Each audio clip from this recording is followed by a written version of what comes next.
आवडे पंढरी भीमा पांडुरंग चंद्रभागालिंग पुंडलिक कामधेनु कल्पतरो चिंतामणी आवडीची धणी पुरवती. श्रीमद जगद्गुरु तुकोबाराय या अभंगामधून आपल्या आवडीच्या गोष्टी या अभंगामधून या ठिकाणी विशद करतात. काय आवडे पंढरी भीमा पांडुरंग चंद्रभागालिंग पुंडलिक. मला पंढरपूर आवडतं, चंद्रभागा आवडतो, पांडुरंगराय आवडतात, पुंडलिकराय आवडतात.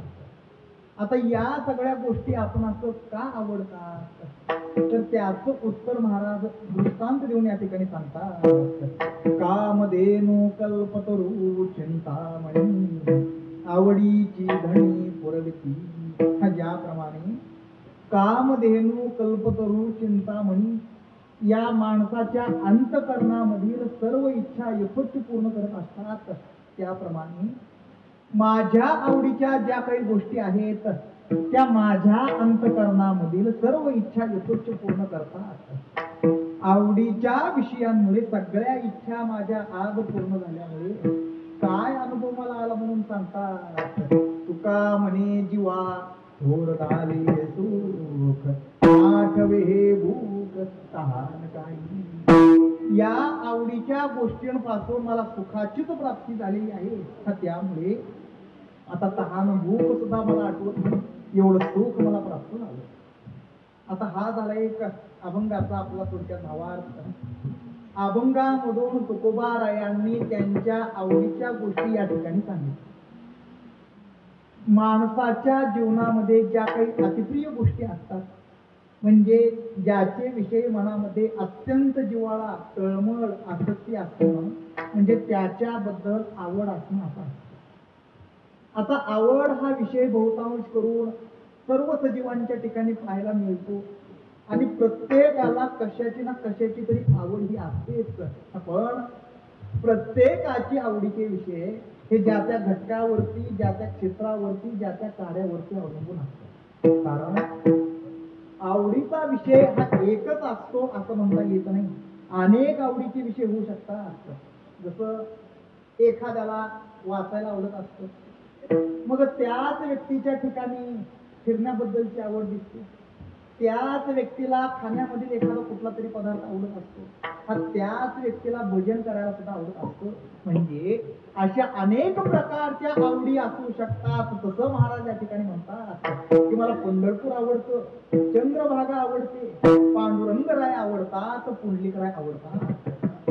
महाराज म्हणतात मला पंढरपूर फार आवडतं. आता असं जेव्हा कुणी तुम्हाला आम्हाला सांगतं की मला हे करायला आवडतं, ते करायला आवडतं, अमकं ठिकाण आवडतं, तमकं ठिकाण आवडतं, तेव्हा तुमच्या आमच्या मनामध्ये असा एक प्रश्न निर्माण होत असतो की असं काय आहे त्या ठिकाणी.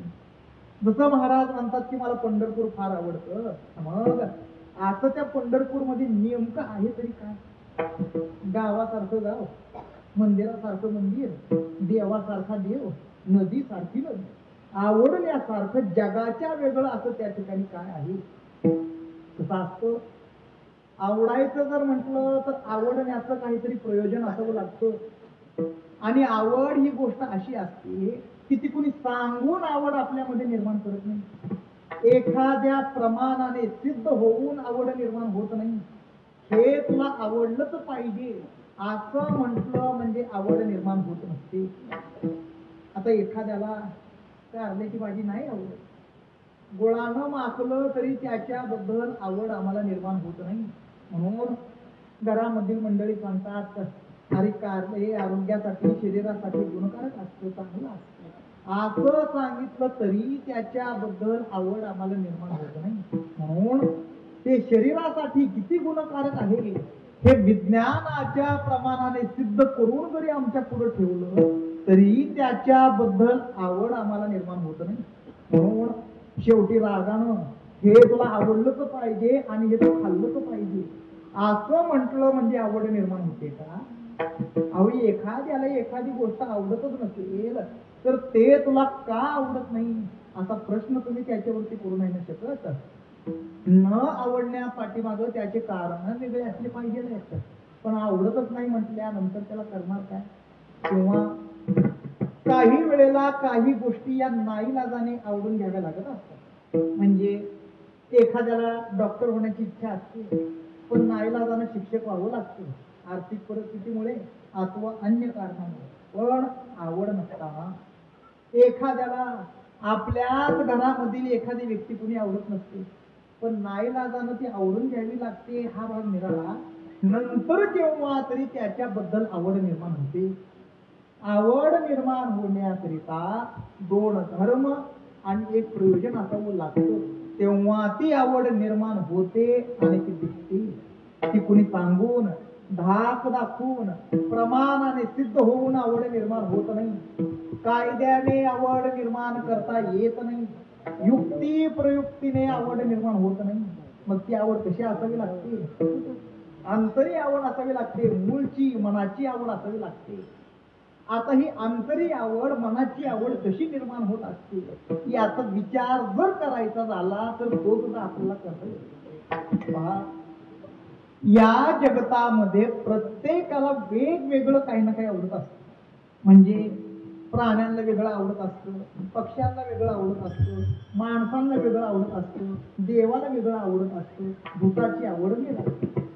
आता प्राण्यांमध्ये सगळ्याच प्राण्यांना एकच आवडत असतं असा अजिबात नाही. प्रत्येकाला वेगवेगळं काही ना काही आवडत असतं. आता त्या गाढवाला गावची उकिरडे फुकायला आवडतं म्हणजे हे काम सगळ्याच प्राण्यांच्या आवडीचं असतं असा अजिबात नाही. त्या वराहाला चिखलामध्ये घाणीमध्ये राहायला फार आवडतं. वाघ सिंहांना गुहेमध्ये एकांतामध्ये राहायला फार आवडतं.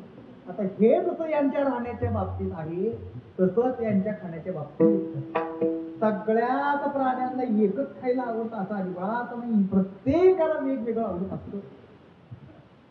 वाघ सिंहांना मांस खायला आवडतं, गाईला म्हशीला हिरवं गवत खायला फार आवडतं, घोड्याला हरभरे खायला फार आवडतात. आता हे जसं प्राण्यांचं आहे हा तसंच पक्ष्यांच्या बाबतीत सगळ्याच पक्ष्यांना एकच खाणं आवडतं असं नाही. प्रत्येकाला वेगवेगळं आवडत असतं.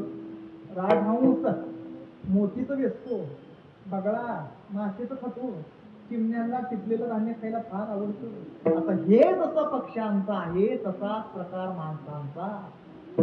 सगळ्याच लोकांना एकच खायला आवडतं असं अजिबात नाही. प्रत्येकाचे आवडीची ठिकाणी एकच असतात असंही नाही. हा सर्वांनाच भजन करायला आवडतं असंही नाही. तर प्रत्येकाच्या आवडी निवडी वेगवेगळ्या असतात. तसं महाराज त्या ठिकाणी म्हणतात की मला पंढरपूर फार आवडतं. आता तुकोबारायांना पंढरपूर का आवडतं? गाईला म्हशीला हिरवं गवत खायला का आवडतं? एखाद्याला तिखट पदार्थ शिळ अन्न खायला का आवडतं? एखाद्याला चोरी करायला लबाड्या करायला का आवडतं? एखाद्याला कीर्तनामध्ये झोपायला का आवडतं? प्रत्येक लोकांमध्ये ही अशी आवडीबद्दल भिन्नता का? तर त्याचं उत्तर म्हणजे असं की जो विषय असतो आणि जी प्रकृती असते त्याच्यामध्ये समान गुण असावे लागतात. आता गायीची प्रकृती ही अत्यंत सात्विक आहे. गाय ही सत्वगुणी आहे आणि तिचं जे काही खाद्य आहे म्हणजे गवत हे निसर्ग नियमानं उगवलेलं असल्यामुळे ते सुद्धा सात्विक असतं. त्याच्यामध्ये रजगुण तमगुण नसतो, अत्यंत सत्वगुणी असतं. असं दोन गुणांचं समीकरण जेव्हा व्हावं तेव्हा ते आवड निर्माण करत असतं. याच्या उलट एखाद्याला तिखट पदार्थ शिळ अन्न विटलेलं अन्न खायला आवडतं का? तर त्यांची प्रकृती ही तमोगुणीच आहे. अहो ज्याच्या प्रकृतीमध्ये 80% तमगुण भरलेला असेल, 10-12% रजगुण असेल आणि एखादा दुसरा टक्का जर सत्वगुण जर असेल तर तशाच पदार्थाविषयी तशाच घटकाविषयी त्याची आवड जात असते. याच्या उलट ज्याच्या प्रकृतीमध्ये 90% सत्वगुण जर भरलेला असेल तर त्याला सत्वात्मकच चांगलंच आवडलं जातं. जेव्हा विषयामधील हे दोन गुण समान होतात म्हणजे भोगाचे आणि भोगत्याचे हे दोन गुण जेव्हा समान होतात एकत्र येतात तेव्हा ते आवड निर्माण करत असतात.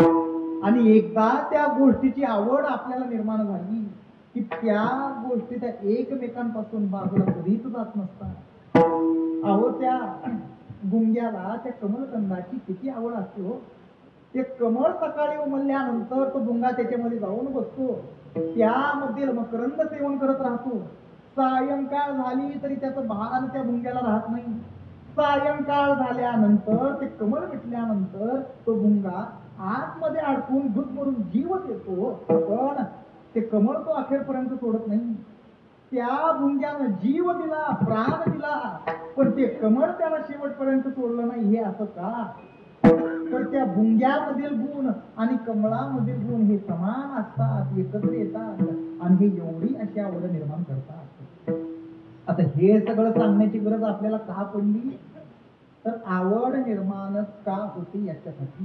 कारण सगळेच माणसं आहेत, सगळ्यांना पंढरपूर माहिती आहे, पण तुम्हाला आम्हाला ते आवडत नाही आणि तुकोबारायांनाच ते का आवडलं याच्यासाठी. तर याचं उत्तर म्हणजे असं, पंढरपूर मधील जे काही गुण आहेत ते आम्हा वारकऱ्यांच्या अंगामध्ये असतात, म्हणून महाराज या ठिकाणी म्हणतात आवडे पंढरी. आता हे पंढरपूर आमच्या तुकोबारायांना आवडले खरं, पण आता हे पंढरपूर महाराजांना आवडलं तरी कसं? म्हणजे आध्यात्मिक दृष्टीनं तुकोबारायांना पंढरपूर आवडलं का आधी भौतिक दृष्टीनं महाराजांना पंढरी आवडली, का आधी दैविक दृष्टीनं तुकोबारायांना पंढरपूर आवडलं? कोणत्याही पदार्थाचे हे तीन रूप आपले असतात, आध्यात्मिक, अधिभौतिक आणि अधिदैविक. आपल्या शरीराचं स्वतःचं जे काही असतं त्याला आध्यात्मिक म्हटलं जातं. याच्यामध्ये अधिभौतिक म्हणजे भूतांपासून निर्माण होणार आणि अधिदैविक म्हणजे देवादिकांपासून निर्माण होणार. त्रिविधताप आतापर्यंत आपण कीर्तनामध्ये ऐकत आलो, आध्यात्मिक दुःख, अधिभौतिक दुःख आणि अधिदैविक दुःख. आता आध्यात्मिक दुःख कशाला म्हणावं? आपल्याच शरीराच्या रोगापासून जे दुःख आपल्याला होत असतं त्याला आध्यात्मिक दुःख म्हटलं जातं. याच्यामध्ये अधिभौतिक दुःख कशाला म्हणावं? कुत्र, मांजर, साप, विंचू, शेजारचे लोक, पाजारची मंडळी यांच्यापासून जे दुःख आपल्याला होत असतं त्याला अधिभौतिक दुःख म्हटलं जातं. आणि अधिदैविक दुःख कशाला म्हणावं?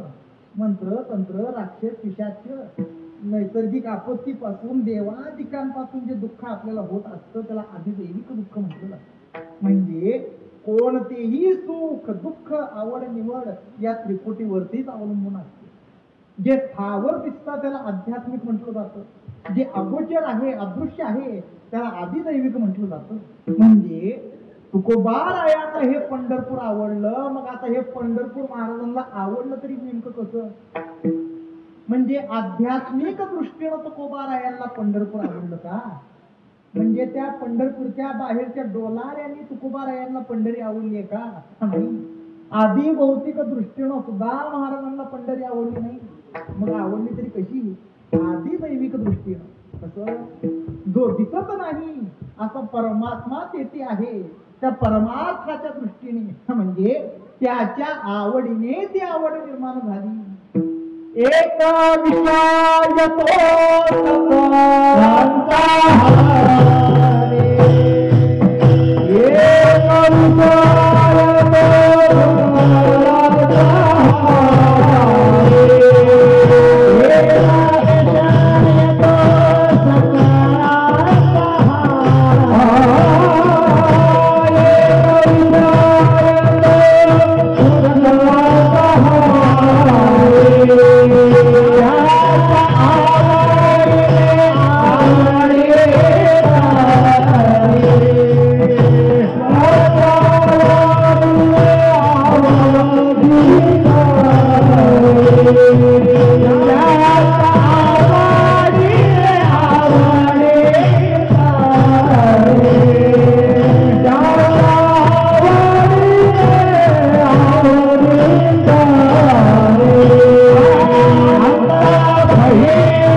एक विषय तो सकळांचा हरी, त्याच्या आवडीने आवडीचे.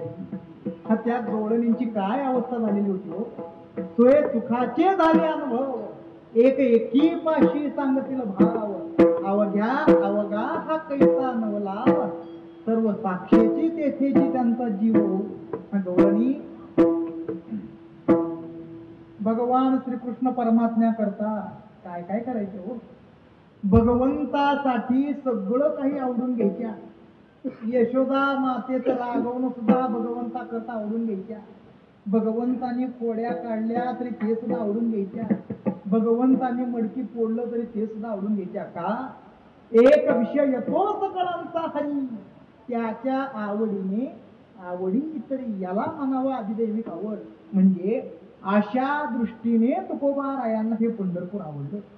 कसं असतं पहा, एक मुख्य आवड असते आणि या मुख्य आवडीकरिता हा दुसरी गौण आवड निर्माण होत असते. आणि या मुख्य आवडीकरिता आपल्याला एखाद्या पदार्थाबद्दल कशाची तरी नावड सुद्धा करून घ्यावी लागत असते. या अशा तीन गोष्टी परस्पराशी एकमेकांशी गुंफल्या गेलेल्या. आता आमच्या तुकोबारायांना पंढरपूर आवडतं, चंद्रभागा आवडते, पांडुरंगराय आवडतात, पुंडलिकराय आवडतात. पण नेमकं यातलं आवडतं काय?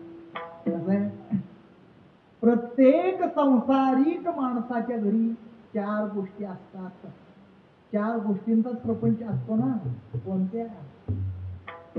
धनदारा पुत्र. मग आता एखाद्याला विचारलं, बायको आवडते का? आवडते. मुलगा आवडतो का? आवडतो. पैसा आवडतो का? आवडतो. सत्ता आवडते का?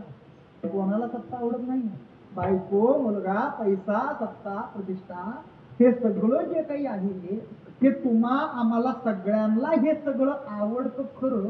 पण आवड म्हणून आवडतं की भोगा करता म्हणून आवडतं?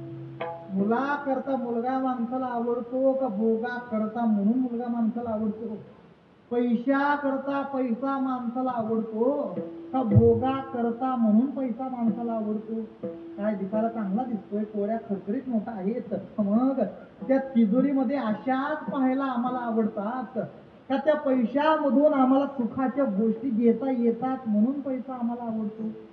माना करता मान माणसाला आवडतो का भोगा करता म्हणून मान माणसाला आवडतो? केवळ आणि केवळ स्वतःच्या भोगा करतात या सगळ्या गोष्टी माणसाला आवडत असतात. बायको ही माणसाची मुख्य आवड नाही. पैसा हे सुद्धा माणसाचं मुख्य आवड नाही. अहो, आपलं स्वतःच शरीर सुद्धा माणसाचं मुख्य आवड नाही. हे सगळं तुम्हा आम्हाला आवडतं. ते आवडी करता आवडतं म्हणजे थोडक्यात भोगा करता म्हणून आवडतं. अवाटली असता बुद्धी, विषय सुखाची परमावधी, जीव तैसा उपाधी आवडे लोका. हे सगळं आम्हाला आवडतं. ते आवडी करता म्हणून आवडतं, भोगासाठी म्हणून आवडतं. दृष्टांत सांगितला म्हणजे तुम्हाला लक्षात येईल. एक होतं गाव आणि त्या गावामध्ये एक दाम्पत्य राहत होतं. एकुलतं एक मूल. आता एकुलतं एक मूल म्हटल्यानंतर त्या मुलाबद्दल त्या आई बापांचं किती प्रेम असतं हे काही मी सांगण्याची काही गरज नाही. त्या लेकराचे सर्व हट्ट, सर्व इच्छा, सर्व मनोरथ पुरवले जायची. पुढं ते लेकरू मोठं व्हायला लागलं म्हणजे 7-8 वर्षाचं झालं, शाळेला जाऊ लागलं, कॉलनीमध्ये मित्रांबरोबर खेळायला जाऊ लागलं. आणि एक दिवस झालं असं, खेळता खेळता त्या मुलांना एक कुत्र्याचे 5-6 पिल्ले नजरेला पडले. आता हे कुत्र्याचे पिल्ले पाहिल्याबरोबर त्या पोरांनी आपला क्रिकेटचा डाव मोडला आणि त्या कुत्र्याच्या पिल्लांबरोबर बसली खेळ. आणि त्याच्यामध्ये एक जरा त्या कुत्र्याचं पिल्लू, जरा काय म्हणतात त्याला आपल्या भाषेत, हात्या पित्या घरचं गुडगुडगीत गुबगुबीत देखणं जरा होतं आणि त्या लेकराची त्याच्यावरती प्रीती झाली. त्याला वाटलं हे आता आपल्याकडंच असावं, आपल्या घरातच त्यानं राहावं म्हणून पुढचा मागचा काही विचार न करता त्या लेकराने ते गुबगुबीत कुत्रा आपल्या हातामध्ये उचलून आलं घराकडे. हे पाहिलं त्या पोराच्या लेकराची आई. आता त्या लेकराच्या आईचं आणि त्या कुत्र्या मांजरीचं नातं म्हणजे साप मुंगुसाचं जसं एकमेकावर प्रेम असतं तसं यांचं नातं. ह्यांना कुत्र मांजर अजिबात काही आवडत नव्हतं. आणि पोराच्या हातामध्ये कुत्र पाहिल्याबरोबर घर सगळं डोक्यावर घेतलं, त्याला रागवायला चालू केलं. ते कुत्र याला काहीतरी इजा करेल म्हणून कसं बस त्याच्या हातामधून तावडीमधून ते सोडवलं आणि त्या कुत्र्याला एक चांगले 2 फटके मारल्याबरोबर ते गेलं घराच्या बाहेर ओरडत पडत. आता आपल्या आईने हे असं केलं म्हटल्याबरोबर त्या लेकरांनी आपलं जमिनीवरती अंग टाकलं, डोळे पांढरे केले, लागलं मोठमोठ्याने रडायला, पाहिजे पाहिजे म्हणून भोंगा पकडायला सुरुवात केला. आता आपल्या लेकराची अशी अवस्था पाहिल्याबरोबर ती माता पळत बाहेर ते कुत्रा आणायला. ते अगोदरच 2 फटके खाऊन पुढे गेलेलंच होतं. महाग वळून यांना येताना पाहिल्याबरोबर त्याला सुद्धा असं वाटायला लागलं की दोनावरती यांचं काम भागलेलं नाही, दोनाची अजून ही मला 4 मारती का काय म्हणून आणखी पुढं पळायला लागलं. कसं कसं त्याला धरलं, उचललं, घरात आणलं, पाळलं, त्याचं बारसं सुद्धा करून टाकलं. एवढंच नाही तर रोज सकाळ संध्याकाळ न चुकता आवडीनं 2 भाकऱ्या करून त्याला खाऊ घालायला लागल्या. आता बघा, त्या मातेला त्या कुत्र्याच्या पिल्लाबद्दल जी काही आवड आहे ती गौण आवड आहे. मुख्य काय, तो मुलगा, त्या मुलाकरता म्हणजे मुख्य आवडी करिता ही गौण आवड माणसाला अशी स्वीकारावी लागत असते. सांगायचं तात्पर्य काय की माणसाची मुख्य आवड ही भोग आहे आणि भोगा करता म्हणून हे सगळं आम्हाला आवडतं. बायको, मुलगा, पैसा हे सगळं आम्हाला आवडतं, ते आवडी करता म्हणून आवडतं. आणि या मुख्य आवडी करता नावड सुद्धा आपल्याला कशाच्या तरी करून घ्यावे लागतच असतात की. आता बघा, त्याच मातेला तिच्या लहानपणी अस्वलाचे खेळ पाहायला फार आवडायचे. शनिवार रविवार जत्रेचं यात्रेचं ते अस्वलाचं मालक गावामध्ये खेळ दाखवायला अस्वल घेऊन यायचं. आणि एक दिवस झाला असं ते अस्वलाचं मालक ते अस्वल घेऊन त्या गावामध्ये आलं, नेमकं यांच्या दारामध्ये येऊन उभं राहिलं. हे पाहिलं त्या पोराच्या आई. तिला असं वाटलं की मला जसं माझ्या लहानपणी हे आवडायचं तसं माझ्या लेकराला सुद्धा हे आवडेल, म्हणून आनंदानं त्या लेकराला घरामधून बाहेर घेऊन आल्या आणि त्या लेकराला ते बोल मोठं अस्वल दाखवलं. त्या अस्वलाला पाहिल्याबरोबर त्याचे खेळ चालू झाल्याबरोबर ती एवढी 5-6 वर्षाचं लेकरू त्याला बघून घाबरायला लागलं आणि त्याचे खेळ बघून मोठमोठ्याने रडायला लागलं आणि त्याला बघून घाबरून घरामध्ये पळून गेलं, कुठतरी जाऊन लपलं. आता आपलं लेकरू घाबरलं, रडलं, एवढंच पाहिल्याबरोबर त्या मातेनं त्या अस्वलाच्या मालकाच्या हातात 4 पैसे टेकवले आणि त्याला सांगितलं, पहिलं तुझ्या अस्वलाला घेऊन इथून निघ, तुझ्या अस्वलामुळे माझं लेकरू घाबरायला लागलं. आता पहा, त्या मातेला त्या अस्वलाबद्दल आवड असताना नावड निर्माण करून घ्यावी लागली का, तर मुख्य आवडीला बाधा येते म्हणून. त्या कुत्र्याच्या पिल्लाबद्दल आवड नसताना आवड निर्माण करून घ्यावी लागली का, तर मुख्य आवडीला बाधा येते म्हणून. म्हणजे मुख्य आवडी करिता गौण आवड आणि नावड ही माणसाला स्वीकारावीच लागत असते. म्हणजे ज्या कालात माणसाला जे आवडतं त्या कालात माणसाची मुख्य आवड ही भोग आहे आणि भोगा करता म्हणून प्रपंच तुम्हा आम्हाला आवडतो. आणि या मुख्य आवडी करता भोगा करता नावड सुद्धा असतेच की. कशाची? परमार्थाची. का तर परमार्थ तुमच्या आमच्या भोगामध्ये बाधा आणतो ना, म्हणून मुख्य आवड भोग, गौण आवड प्रपंच आणि नावड ही परमार्थाची. विषयांचा पडिपाडू गोड परमार्थ लागे कडू, कडू विषय तो गोडू जीवाशी झाला. सांगायचं तात्पर्य काय की मुख्य आवडी करिता गौण आवड माणसाला स्वीकारावी लागत असते. म्हणजे तुकोबारायांना हे पंढरपूर आवडतं, मग आता हे पंढरपूर महाराजांना आवडतं तरी कसं? गौण. मुख्य काय आवडतोय? पांडुरंग.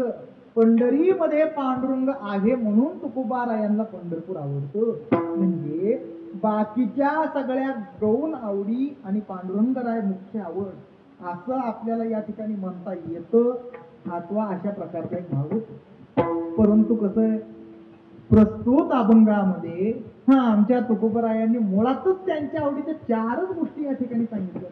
आता त्याच्यामध्ये आणखी पांडुरंगराय मुख्य आवड आणि बाकीच्या सगळ्या 2 आवडी असं जर म्हणायचं झालं तर त्यांची त्यांच्या प्रत्येक आवडीच्या विषयाबद्दलची आवड ही त्यांची सारखीच दिसते. आणि महत्वाचं म्हणजे त्यांचा प्रत्येक आवडीचा विषय दुसऱ्या आवडीच्या वस्तू सोबत एकरूप झालेला आहे.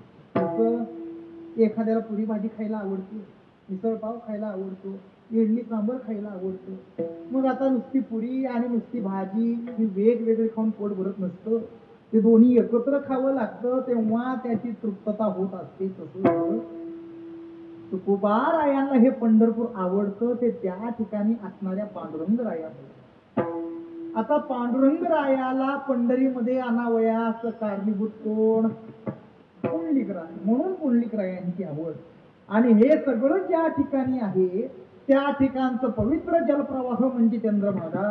पांडुरंगराय चंद्रभागेच्या काठी आहेत म्हणून चंद्रभागेची आवड. म्हणजे अशा प्रकारे त्यांच्या या सगळ्या आवडीच्या गोष्टी परस्पराशी एकरूप झालेल्या आहेत म्हणून त्यांची त्यांच्या प्रत्येक आवडीच्या विषयाबद्दलची आवड त्यांची ही सारखीच आहे. आता त्यांच्या प्रत्येक आवडीच्या विषयाचा आपण क्रमाक्रमाने विचार करूच.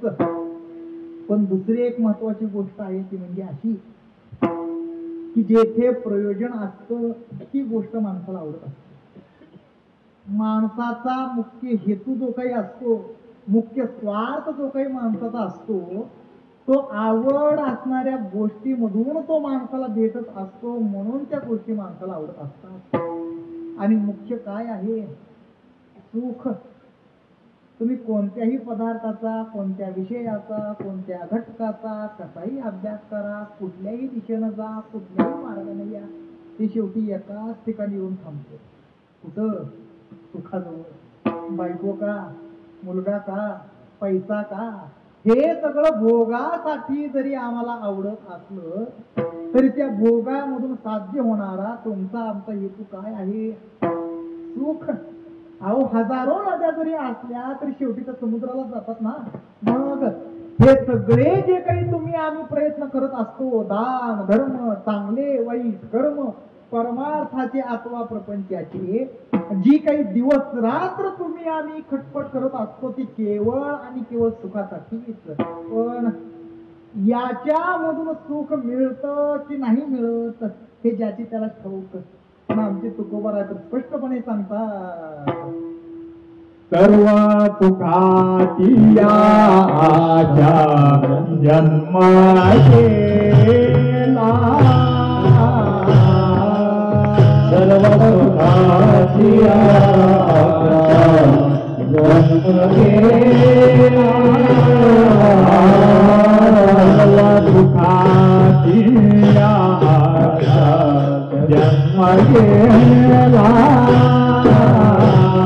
सर्व सुखाची आशा जन्म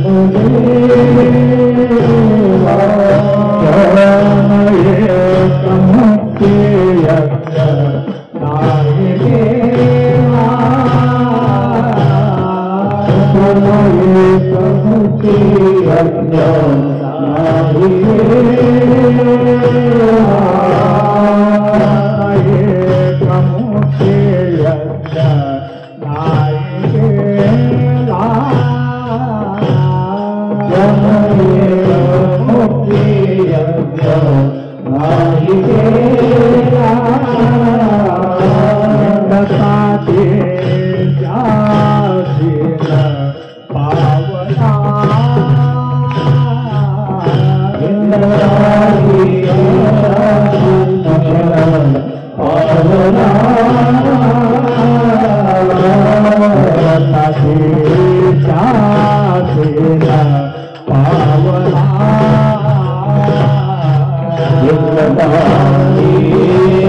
जीव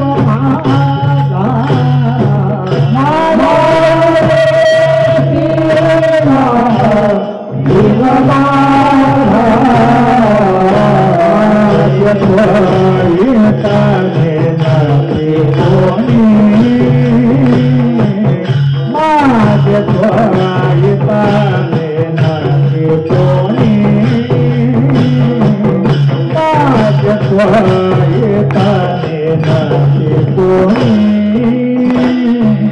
माझे स्वयताने नसे कोणी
कोण सुख धरून संसारी राहो सांग मज बाहरी पावल्या नाशिवंता परी. हे सगळं केलं जात ते फक्त आणि फक्त सुखासाठीच. पण खरं सुख आहे कुठं? सुखाचं सार ठिकाण आहे कुठं? सुखाचे जे सुख आहे चंद्रभागे तटी पंढरीमध्ये सुखाचं स्थान आहे. किंवा नामदेवराव एका ठिकाणी सांगतात ना, सुखा लागी करती तळमळ तरी तू जाय पंढरीशी एक वेळ. म्हणजे पंढरीमध्ये सुखाचं स्थान आहे म्हणून तुकोबारायांना पंढरपूर आवडतं. आणि महत्वाचं म्हणजे या सुखाला जे जे काही प्रतिबंध येत असतात, जे जे काही बाधा येत असतात, हे प्रतिबंध बाधा दूर करून ते सुख निरंतर ठेवण्याचं सामर्थ्य पंढरीमध्ये आहे म्हणून तुकोबारायांना पंढरपूर आवडतं.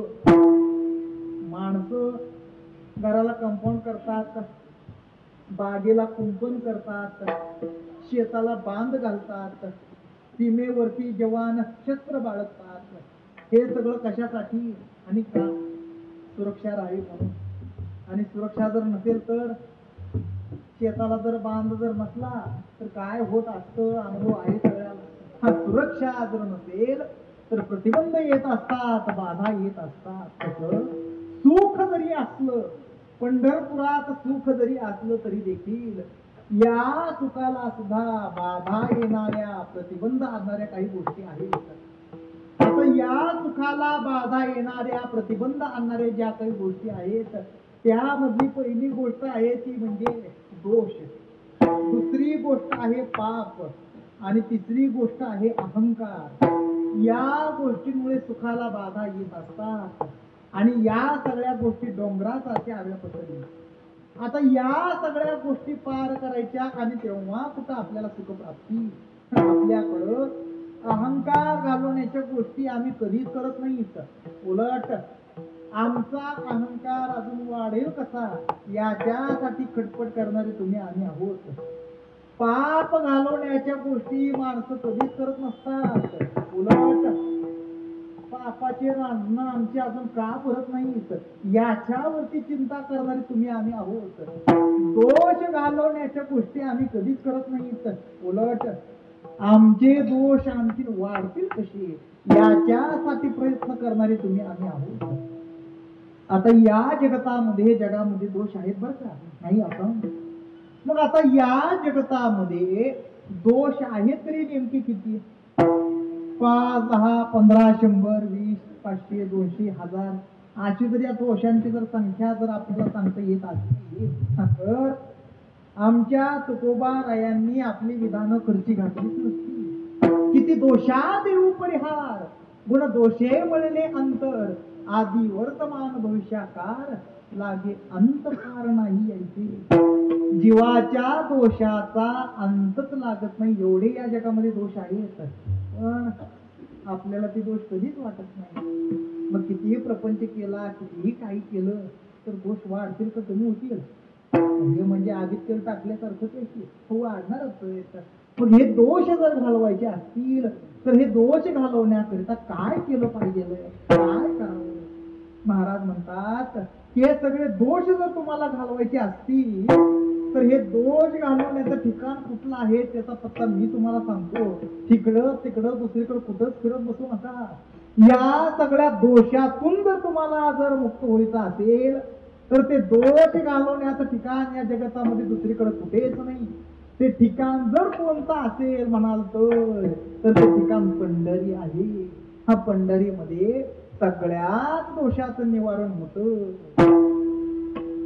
जया दोषा परिहार,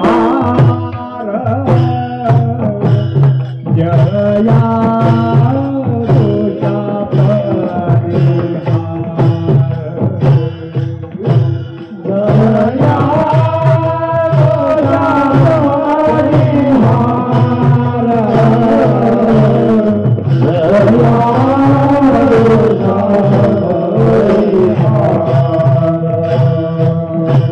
जया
माणसाचे दोष जात असतात बरं का, नाही असं नाही जातात कशाने, जपमाळा करून काही दोष दान धर्म केल्याने जातील, काही दोष तीर्थयात्रा करून जातात.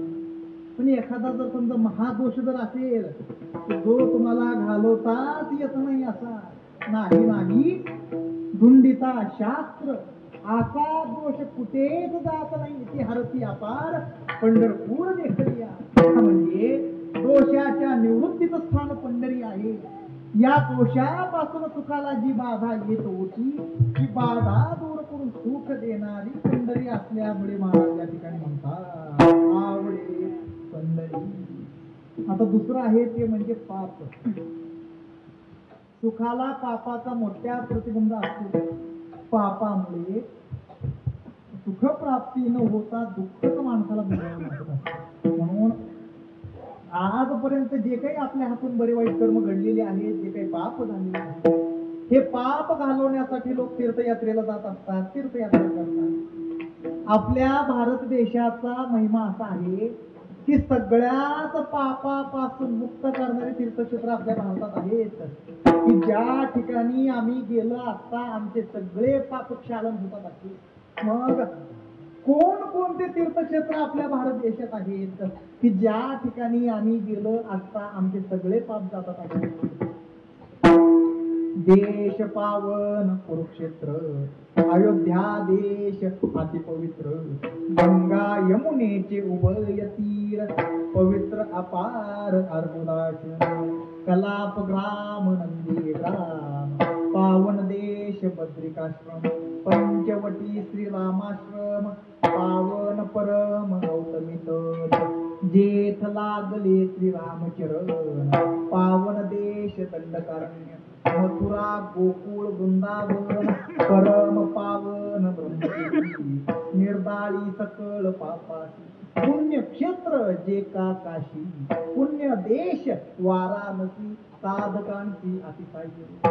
अशी हे सगळे एका धडीचे एक सगळे तीर्थक्षेत्र आहेत की ज्या ठिकाणी आम्ही गेलो असता आमचे सगळे पाप जातात असे.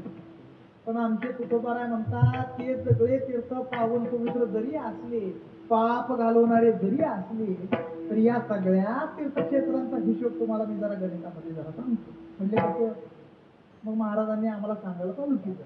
महाराज म्हणतात की काशीच्या 5 यात्रा करून जे तुम्ही पुण्य करता आणि पाप घालवता तेवढंच पुण्य तुम्हाला द्वारकेच्या 3 यात्रेमध्येच भेटतं.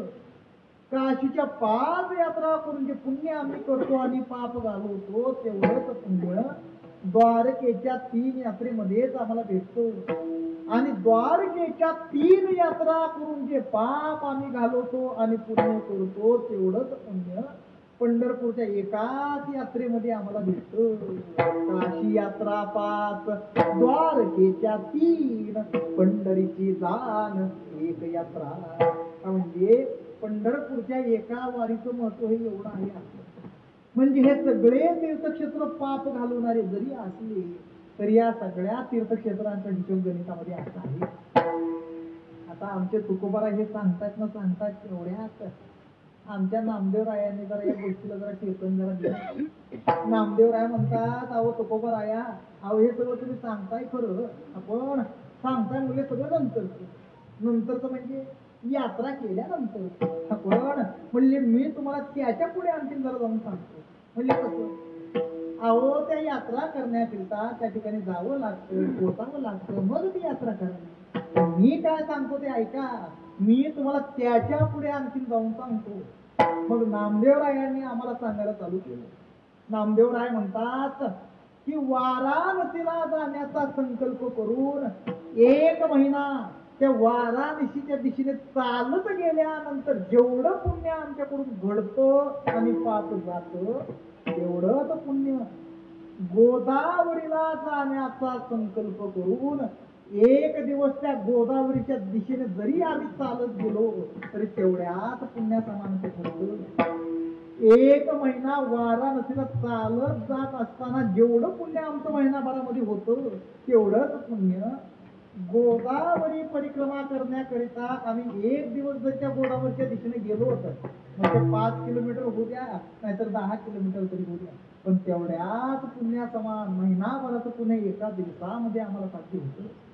आणि 1 दिवस गोदावरीला जाण्याचा संकल्प करून त्या गोदावरीच्या दिशेने 1 दिवस चालत गेल्यानंतर जेवढं पुण्य आम्ही करतो आणि पाप घालवतो तेवढंच पुण्य पंढरपूरला जाण्याचा संकल्प करून या पंढरपूरच्या दिशेनं आम्ही 1 पाऊल जरी टाकलो तरी तेवढ्याच पुण्यासमान ते ठरतं. वाराणसी चालिजे माझा गोदावरी 1 दिवसा पंढरी पाऊल परीचा ऐसा ठसा नामाचा. आता ही माणसं तीर्थयात्रा करतात तरी कशासाठी?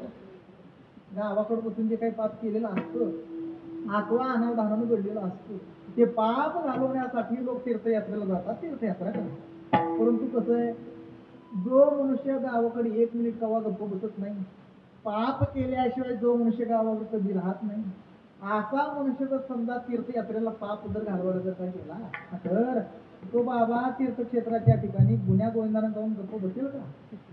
तिथं जाऊन पाप करणार नाही. कशावरून? कसं असतं, मूळ स्वभाव जाईना. माणसाचा मूळ स्वभाव काही जात नसतो. जो मनुष्य गावाकडे सकाळी उठल्याबरोबर पाप करतो, ज्याच्या दिवसाचीच सुरुवात पाप करण्यापासून आहे, असा मनुष्य तीर्थयात्रेला पाप घालवायला गेला तर तो बाबा तीर्थक्षेत्राच्या ठिकाणी गुन्ह्या गोविंदाने जाऊन गप्प बसेल का? तिथं जाऊन पाप करणार नाही. कशावरून? मग त्या बाबानं त्या तीर्थक्षेत्राच्या ठिकाणी जाऊन केलेल्या पापाचं काय? ते पाप घालवायचं कुठं? महाराज म्हणतात अन्यक्षेत्री पाप कीजे ते पुण्यक्षेत्री विनतीजे, पुण्यक्षेत्री पाप कीजे ते त्यागीजे पंढरीची.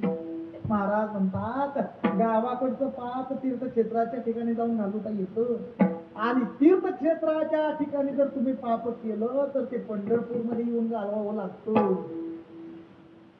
आणि पंढरपुरात जाऊनच जर आम्ही पाप केलं तर हे पाप घालवायचं. गावाकडे केलेलं पाप तीर्थक्षेत्राच्या ठिकाणी जाऊन घालवू, तीर्थक्षेत्राच्या ठिकाणी जर आम्ही पाप केलं तर ते पंढरपूरमध्ये येऊन आम्ही घालू, आणि पंढरपुरात जाऊनच जर आम्ही पाप केलं तर ते पाप घालवायचं कुठं? प्रमाण तुमच्या पुढे ठेवतो. महाराज म्हणतात पंढरीचे पातक पंढरीच नाचे देख, एवढे क्षेत्र अलौकिक त्रिभुवना माघारी. हा पंढरीचा महिमा आहे. म्हणून तुमच्या आमच्या सारख्याला आता वाटलं की नाही आता पहिलं पंढरपूरला गेलं पाहिजे, हा पंढरपुरात जाऊन सगळी पाप घालवली पाहिजेत, असा विचार जरी आम्ही मनामध्ये करायला घेतला तरी महाराज म्हणतात अरे बाबा तुझं पंढरपूरला जायचं तू नुसतं नाव जरी काढलंस तरी काय होतंय? पंढरीशी जाऊ म्हणती यम थोर चिंता करती. महाराज म्हणतात तू बाबा नुसतं जायचं नाव काढलं तर ते यमाला सुद्धा काळजी वाटायला लागते. का तर ते यमाला सुद्धा असं वाटतं की माणसं जर आता पंढरपुरात जाऊन पाप जर घालवायला लागली, पाप मुक्त जर झाली तर आपल्या बरोबर गप्पा मारायला आता कुणाला घेऊन जावं, म्हणून ते यमाला सुद्धा काळजी वाटते. बरं नाही जमलं एखाद्या वेळेस त्या पंढरपूरला जायला जाणं, तर महाराज म्हणतात अरे बाबा तू घरात बसून भगवंताच्या नावाचा जप करण्याऐवजी त्या पंढरपूरच्या जरी नावाचा जप करत बसलास तरी काय होतंय. पंढरी पंढरी म्हणता पापाची मोहरी, असा हा पंढरीचा महिमा आहे. म्हणून मूर्तिमंत ज्ञानी आमचे राजे असणारे कैवल्य साम्राज्य चक्रवर्ती आमचे ज्ञानोबाराय आपला अभिप्राय या ठिकाणी देतात. माऊली म्हणतात की सगळी तीर्थक्षेत्र पावन आहेत, पवित्र आहेत, मान्य आहे, पण ते या पंढरपूरची काही कोणी सर करू शकत नाही. काशी अयोध्या अवंतिकांची मथुरा माया गोमती इत्यादी सर्व तीर्थे आहेत परी तरी नपवती पांडुरंगा. तर या पंढरीचा महिमाच असा आहे की या पंढरपूर मधील तृण आणि पाषाण सुद्धा देवच आहेत. ऐका पंढरीचे महिमान, राहुळा तितुके प्रमाण, तेथील तृण आणि पाषाण तेही देव जाणावे. इतकंच नाही तर हे पंढरपूर म्हणजेच वैकुंठ आहे म्हणतात. पंढरी म्हणजे भूवैकुंठ, ब्रह्मत्व तव दिसत असे नीट, या हरिदासाची वाळवंट जागरणाचा दिलेली. असा हा पंढरीचा महिमा आहे. म्हणून असं असणार पंढरपूर कसं आहे म्हणून आमचे ज्ञानोबा सांगतात. तर माऊली म्हणतात की असं असणार पंढरपूर या त्रिभुवनामध्ये जेवढे काही तीर्थक्षेत्र आहेत त्या सगळ्यात तीर्थक्षेत्राचं बाप तीर्थ आहे. बाप तीर्थ हे पंढरी, वैकुंठ महीवरी, भक्त पुंडलिकाचे द्वारी घर कटावरी राहील. असा हा पंढरीचा महिमा आहे. म्हणून असं असणारं पंढरपूर लांबून का असत नाही, नुसतं डोळ्यांनी जरी पाहिलं तरी काय होतंय. सकळही पापे गेली दिगांतरी, वैकुंठ पंढरी देखली. असं हे पंढरी स्थान आहे पाप घालवणार. या पापापासून सुखाला जी बाधा येत होती ती बाधा दूर करून सुख देणारी पंढरी असल्यामुळे महाराज या ठिकाणी म्हणतात आवडी पंढरी. आता तिसरं आहे ते म्हणजे अहंकार. सगळे साधू संत असं म्हणतात की माणसाचे एक वेळ पाप घालवता येईल, दोषाचं सुद्धा निवारण करता येईल, पण अहंकार ही गोष्ट एवढी जबरदस्त आहे की आजपर्यंत या अहंकारावरती कोणीच विजय मिळू शकलं नाही. ज्या ज्या वेळेला मनुष्य अहंकार घालवायला जातो त्या त्या वेळेला तो अधिक वाढून जातो. म्हणून हा अहंकार घालवण्यासाठी एखादं साधन जर आम्ही काही करायला घेतलं तर ते साधन त्या माणसाचा अहंकार चौपट करून टाकतो. घालवायचं तर लांबच राहिलं आहे त्याच्या दुप्पट तिप्पट चौपट करून टाकतो. एवढा जबरदस्त असणारा अहंकार कोणाला सुद्धा सहज जिंकता येत नाही. हा एवढा जबरदस्त आहे. मग हा अहंकार जर जिंकायचा असेल, या अभिमानावरती जर आपल्याला विजय जर मिळवायचा असेल तर त्याच्यासाठी आम्ही काय केलं पाहिजे, काय करावं. महाराज म्हणतात काही तुम्ही करू नका. तुम्ही नुसतं पंढरपूरला जरी गेला तरी सुद्धा तुमचा अहंकार अभिमान जातो.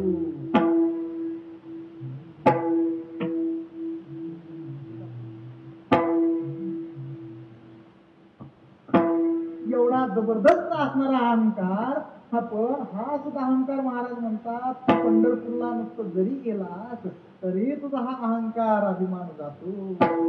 उठा उठी अभिमान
पंढरी एवढा जबरदस्त असणारा अहंकार कोणाला सुद्धा जिंकता न येणारा.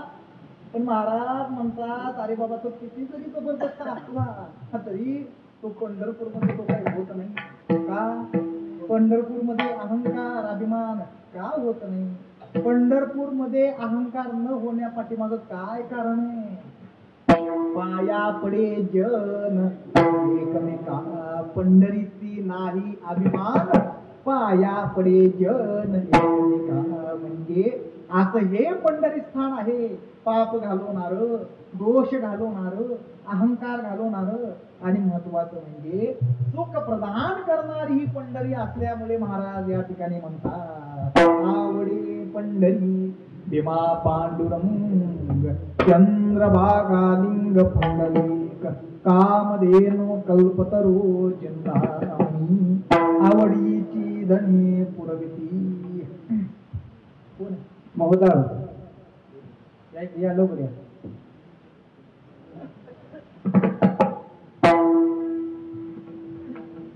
पाठीमागं रोहिणा म्हणा.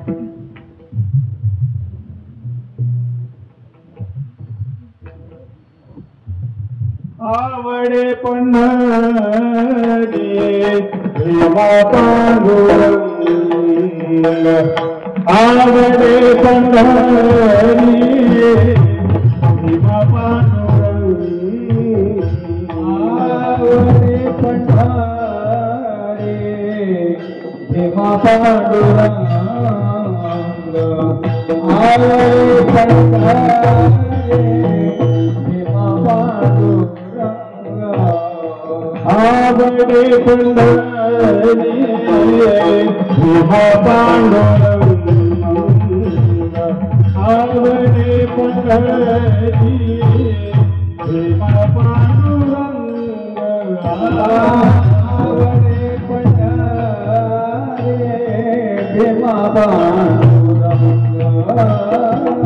आवडे पंढरी भीमा पांडुरंग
ಹಾಗೆ ಹೆಮ್ಮತ್ವಾಡಿ